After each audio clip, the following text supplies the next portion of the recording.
Well, Shabbat Shalom, everyone. It's good to see you. Hey, Rye, good to see you. Hey, Beth, you made it. Yay. Good to see you. Shabbat Shalom. So tonight we're going to do something interesting, talk about something that a lot of people have heard before, but possibly not in this way. And it is the Jabez prayer. If you missed last week, I strongly encourage you to listen to last week because we get into the kind of the beginning and the foundation of this prayer. But right in the middle of a very long list of names, there's an aside story about a man that prays a prayer. And it also tells us why his name actually is very important as well. So we're going to take a look at these two verses. Jabez was honored more than his brothers. His mother called him Jabez, and again, this is the Hebrew pronunciation of Jabez, which we're more familiar with. His mother called him Jabez. She explained, because I bore him in pain. Jabez called on the God of Israel, please bless me by enlarging my territory. May your hand be with me. Keep me from harm so that it will not cause me pain. God granted his request. And so, again, last week we talked through what his name meant, and it means pain. And we connected the linguistic roots with his name and what's called the principle of first mention, which is always important when we study scriptures. And it was first seen with Adam and Eve. And so his name is connected with a particular kind of pain. It's the pain that we have as the consequences of wrong choices. And it literally means to toil hard without a lot of fruit, without a lot of results. So Jabez, because of the meaning of his name, perhaps has a revelation of why pain is and what this particular kind of pain gives, which is, again, this fruitless labor.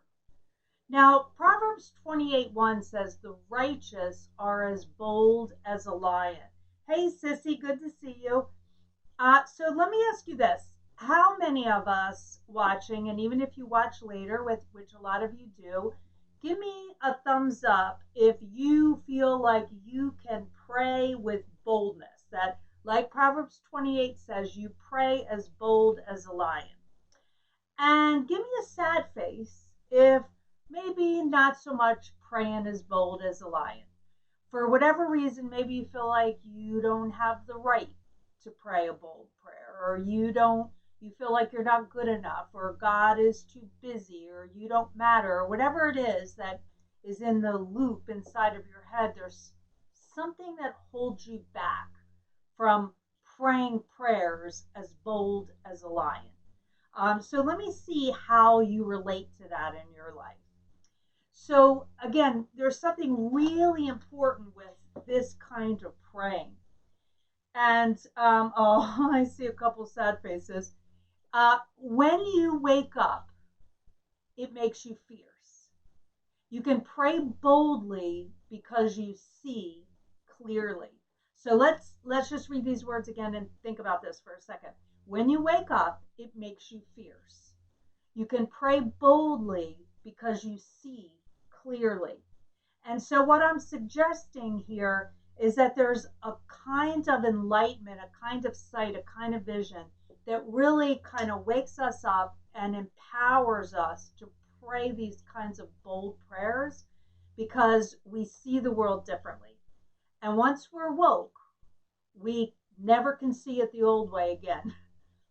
So again, this is something that happens. It happens in Jabez. It happens in many people. And it's something to connect with when we pray these kinds of strong prayers. So the verse says, he prays, please bless me. And that word in Hebrew is barak. And it says, please bless me by enlarging my territory. Now, Barak acknowledges that this kind of thing, this kind of blessing, only comes from God. It's merely connected with power. And we spoke about this last week a little bit. It's not our own power. There is a kind of blessing that happens that are as a result of what we do. This is not this kind of blessing. Okay? This is connected with power that's outside of ourselves. It's not our power, it's His power, it's the Lord's power. It's what we cannot do for ourselves. So Jabez here is acknowledging in this prayer who the Lord is, and he's inviting him to do for him, to answer this prayer in a way that he cannot do it for himself. So this is a big prayer. He's asking God to do something that he absolutely can't do himself. Jabez knew that the foundation of his request was his willingness to acknowledge both parts of this word, bless. The blessing as a gift, and the meaning in the word barak, which is the act of bowing down. So this is connected, this word with barak, with the act of bowing down. So again, the only way that God brings this kind of increase that we're talking about tonight is if the increase serves God's purpose and its worship. So now that we kind of get that insight, a little bit more insight into this, what is enlarging my territory when we pray that? Now, people have said this means all kinds of stuff. And of course, the Western church loves to make this prayer into some kind of formulaic thing that you pop on your mirror and say it every day and claim these things for your life, right? But again, what we view is through a Hebraic mindset. In other words, what did this prayer mean to anyone in ancient Hebraic life who would read this? So, enlarging my territory. Looking at humanity today, we seem to be, and by the way, this is pretty much always, we seem to be constantly fighting about physical borders, right? Of protecting borders, of land. We have to protect our land. We have to protect our possessions and our houses. But most sages do not believe that this is what Jabez was asking for at all. So if Jabez is not actually asking for a bigger plot of land like many of us have been taught, what is he asking for when he suggests that he wants his territory enlarged? Well, maybe he's asking for some sort of spiritual awakening.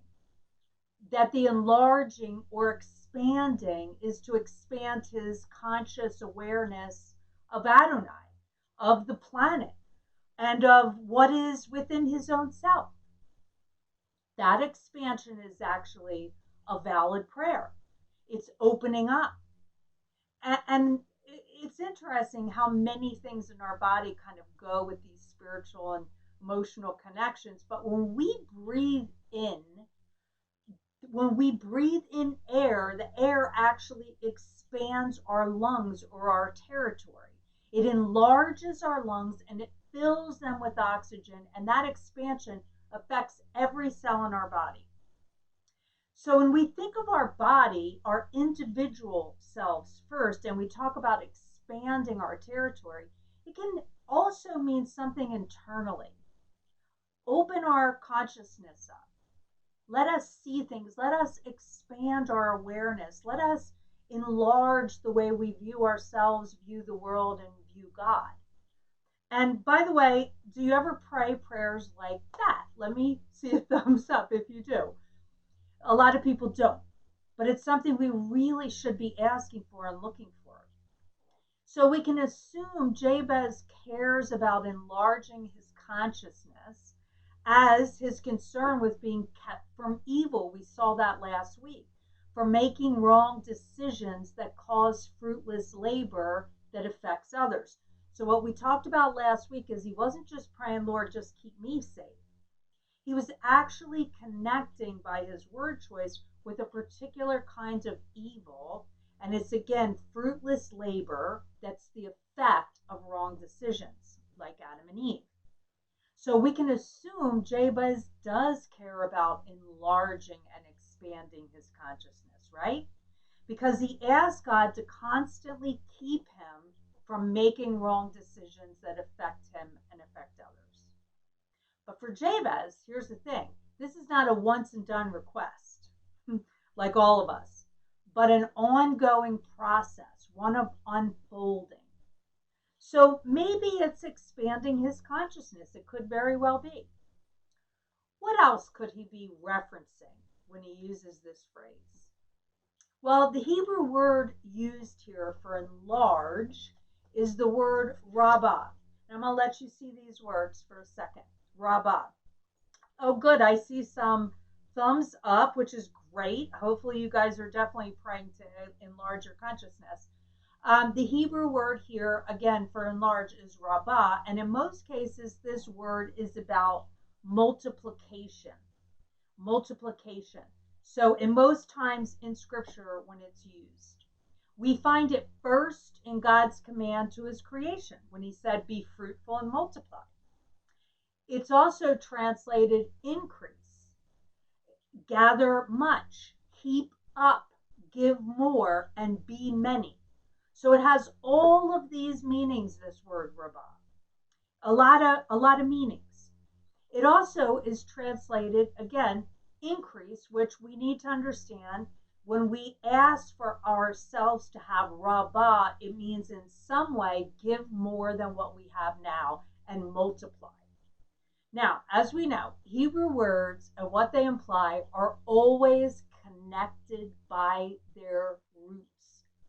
And there's another really interesting word here that's connected by a root, and that is arba, arba. And that is the name for a particular kind of locust. And that comes from the word rabbah. Hey, Evelyn, good to see you, honey. Shabbat shalom. Good to have you join us. So here these two words are connected. Rabbah, which is increase, and arba, which is locust. Now, when locusts multiply, they become like a swarm, right? They take over everything in their path. So multiplying and expanding is the idea behind rabbah. And definitely, it's not just about some sort of numbers, it's definitely connecting with expansion. And Jabez asked God to explode his growth, to let it overflow, to let it burst through borders, to make growth happen in such a way that it cannot be contained. Now, not for the purpose here of, good to have you, honey, not for the purpose here of colonizing, not to run other people out of their territories or to have some kind of dominion, as some people refer to boundaries, not to protect one's rights or property, not to just have a larger piece of property or more possessions. What Jabez is asking for here is about something bigger than possessions or land. The same as his reference to keeping from evil, again, which we talked about last week, is something bigger than his own personal safety. The word territory is the word gabul, and it means a cord or a boundary. And these are markers or measurers. Now, in the ancient Jewish mindset, having land is for the purpose of sustaining life. You literally couldn't live if you didn't have land. Land that you could farm on, that you could have animals on, that you could have veggies on. You couldn't live. You couldn't make it. It's not like they have, Prime that delivers food to your door. You needed land and you needed to be able to put your stuff on it so that you could eat. Okay? So, and this was not just for you, of course, but for family and for community and for blessing others. So here's the thing. This is the aha moment. I think we already know this, but in the Eastern mindset of land, it was very much for you to be exercise hospitality, very much part of the culture. We see that with Abraham and all kinds of people, right? They opened up their houses to people that were traveling. They invited people to stay with them. Here's the interesting thing in this culture too, and we see a couple of the parables are about this, but people could just do the pop-ins to your house, right? No, hey, I'm in the area, could I swing by? Just, hey, hello, it's your fourth cousin 2 times removed, could we hang with you for a couple weeks? And you were just responsible to feed them and take care of them. And if you didn't, it brought shame to you. So opening up your territory to anyone who has need or who wants to stay with you for a while was something that was very common in this time. And having land also carries a stewardship responsibility with it. Of course, most of you have been with us for a while and you've heard me speak about the laws that God gave his people, how to take care of the land and animals and vegetables and all of it. There's a stewardship responsibility that comes with land. All land and property, and this is in the Jewish mindset, really belongs to Yahweh.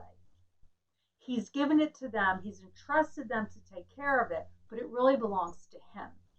The land is his, and it's given to the person for management.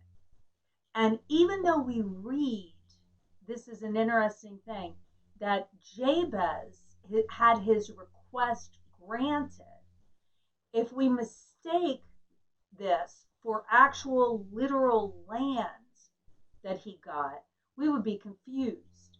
Because maybe, Beth, you talked about this in graduate school and Fuller, I don't know. But interesting thing, the only mention of a territory bearing Jabez's name is in 1 Chronicles 2:55, and it says the family of the scribes that dwelt at Jabez. So wherever the town or the village of Jabez was located, it certainly could not have been a huge piece of land. Yet, scriptures say he was granted his request. So what's up with that? So a clue to the precise meaning of the prayer spoken by Jabez comes from the Targum. Now, the Targums are an ancient paraphrase, sort of an interpretation of Hebrew scripture. And the Targum paraphrases this text like this. Listen carefully.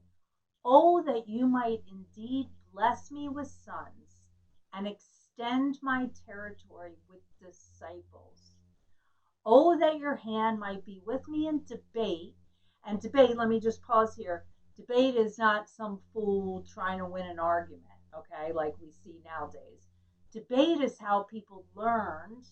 And if you were a good debater and you were convicted about your truth would stand even as people began to deconstruct it. So to be able to be a good debater meant that you could kind of share your faith with confidence. And it goes on and says, and that you might provide me with companions like myself. Wow. That's the paraphrase of the Jabez prayer, according to a Targum. That's way different than the books we read about it, right? Along with my borders, the Targum delineated sons, disciples, and companions to learn with, to do life with, people to do life with. Now, it's not just there. There's this similar expansion of Jabez's request that appears in the Talmud in Teruma 16, where Jabez prayed for an increase of boarders, pupils, or students, and friends. So Jabez prayed for an expansion, an increase of like-minded people. He prays for a community of kindred souls. And God answered his prayer by creating in his hometown, which was named after him, we read in scriptures, a community of Kenite scribes. And according to Jewish traditions, these scribes, along with Jabez, became honored for their devotion to Torah and its transmission. Now, his prayer highlights the importance Jabez gave to family, to community, and in preserving God's ways so that people would make good choices, again, connecting to the evil, so that evil doesn't affect the community with fruitless labor. Now, I hear this a lot from people who are really going through a time in their life now. Hey, Josh, good to see you. Shabbat Shalom. Great to have you join us. Who are really going through a time right now with finding connections. And a lot of folks have maybe left their Western American church because they don't like what's going on or what's not being said in light of justice and injustice and all that. And so they've left. Other people don't like what it's become. Some people have moved away from their faith communities and they can't find another faith community. And people are longing for this. And a lot of times people ask me, well, is something wrong with me? Should I just go somewhere and try to fit in? Like I'm just longing what I used to have and I no longer have. And, or maybe you've never had it, but there's something in you that wants exactly what Jabez was praying for and what was paraphrased here, an expansion, an enlarging, so that you can do community with people of like minds, and you can worship and serve God together, and through that you can be a blessing to the community and to the world. And is there anything wrong with praying for friends? Is there anything wrong with praying that your family would be together? Is there anything wrong with being able to be in communities where you're like-minded and you can learn together and study together and share together and do life together? No. So you're not being selfish in praying those kinds of prayers. This is exactly what Jabez did. And the result was this community of people that lived together and transcribed the Torah, meaning this is this painstaking work of them writing down the Torah so that it could be carried to other people. This is God's way of life for his people. It's the foundational explanation of why Jabez is called honorable and why Jabez is calling on God boldly, courageously, and with a specific type of prayer that he cannot do for himself. Jabez was a man concerned with faithfulness, not selfishness, with the desire to see the kingdom of God lived out on earth. And one of my favorite writers, Rumi, writes, you have to keep breaking your heart till it opens. Whew, read that again. Let that sink in. You have to keep breaking your heart till it opens. And I think one of the things that we can learn from Jabez and that we talked about last week is because his name was connected to pain and he heard about pain all the time, and he heard about it in the history of Israel, he heard about it because it's connected to his own name. He was able to open his eyes and he was woke to what wrong-headed decisions do in the world when people kind of drift away from God's way of life. But in order for him to be woke to that, he had to keep breaking his heart till it opens. Nehemiah did the same thing, right? I think most of you know the story. Hey, Luz, great to have you join us, honey. Good to see you. Hope you're well and your family's well. Nehemiah had to see the ruins, right? He had to go to the beloved city and see what it had become. He had to have his heart broken at the devastation of his people and feel the pain of the Lord. Jabez's heart was open because he was a man that understood the consequence of wrong-headed decisions that caused fruitless labor. And he was reminded of that, again, every time somebody calls his name. We read, and God granted his request to come about. It's God who brought this to pass. Now, let me ask you this. Hey, Chris, great to see you. Give our love to Redonda and the kids. Now, let me ask you this again. Now that you know what the sages really believed that Jabez was referencing when he was talking about keeping from evil and expanding, do you have that kind of boldness? Can you be woke? Can you see in order to pray with boldness, knowing that it's God who brings it to pass? And this is a prayer because of the bless part that's bigger than what you could do for yourself. And this kind of prayer required the Lord working in and through many people to bring them all together in unity. In other words, this tribe of scribes that Jabez was a part of was a lot of people. And what they did and the kind of work that they did really required them to be on the same page. Now, Nehemiah knew this power, that it had to be God to bring people together in one accord. And what he said, Nehemiah, is recorded in chapter 2, verse 8. It says, "And the king granted me lumber according to the good hand of my God upon me." There it is. Even if necessities come from others, and of course they usually do, right? God very rarely sends the angels from heaven and cuts up the trees and gives us lumber, right? They come through people, just like our food and just like our houses and just like our cars.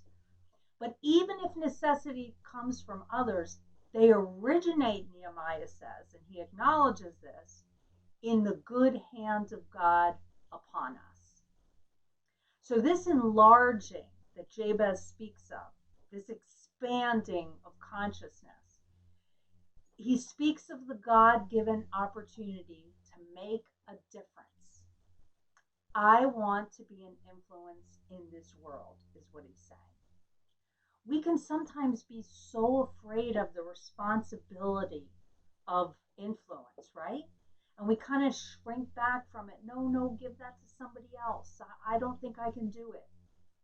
But this is what my point is. When Jabez saw, when he had an expansion of consciousness, he prayed this bold prayer. And he realized that this was not about him. This was only God through him. And so a lot of times we're fearful to trust others in the work, right? We say, okay, maybe I could do a little something by myself, but no, I can't do like Jabez does, which is pray for this giant community that we could work together and do something. Oh no, surely I couldn't do this. Well, here's another thing to think about. And this is very important in understanding this. Your task is not to seek for love, but merely to seek and find all the barriers within yourself that you have built against it. All the barriers within yourself that you have built against it. And so now we circle back to the very beginning of tonight when we suggested that possibly expansion was also about consciousness.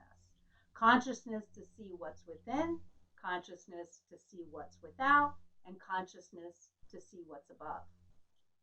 This is why the prayer is not selfish, it's courageous. Enlarging the boundaries means to tear down all walls of protection. And this is why Jabez speaks to the need for a community of like-minded people to work and live with. We need that support. We need that encouragement.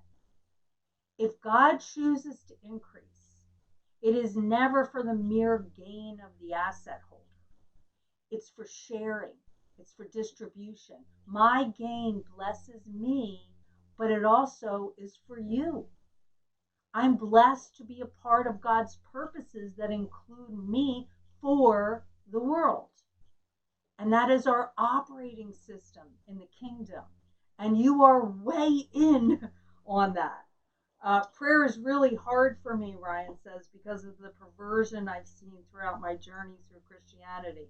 It's hard for me to pray boldly because my history of prayer has been so tainted by being so much a part of disingenuous, selfish prayer. Absolutely. It's hard to know what is true prayer anymore. Yeah, absolutely. I completely get that. And when I was first kind of delving into Jabez prayer, and Evelyn saying, "Yeah, that's where I'm at." When I was first going into the Jabez prayer, I prayed that God would let me see this in a new light because I kind of feel the same way. But when we connect with what this probably meant to Jabez, certainly what ancient Hebrew scribes thought it meant, and we make those word connections, those linguistic root connections, we realize what this is really about. And when we have the mindset that it is absolutely fine, pray for health, pray for protection, pray for prosperity, pray for all of it, pray for your careers, pray for all of it. But it's this shift of expansion of, but it's not solely for me that I pray for these things. I pray for these things so that I can be a conduit for others. And that's really the mindset. Ephesians 3:20 through 21 says, "Now to him who by his power working in us is able to do far beyond anything we can ask or imagine. To him be glory in the messianic community and in the Messiah Yeshua from generation to generation forever." So we can pray boldly with expectation when we connect to this kind of thinking, not Western modern culture thinking, this kind of thinking, for a blessing to be a conduit of blessings. Enlarge that you may fulfill God's purposes. Amen. Shabbat Shalom. Love you.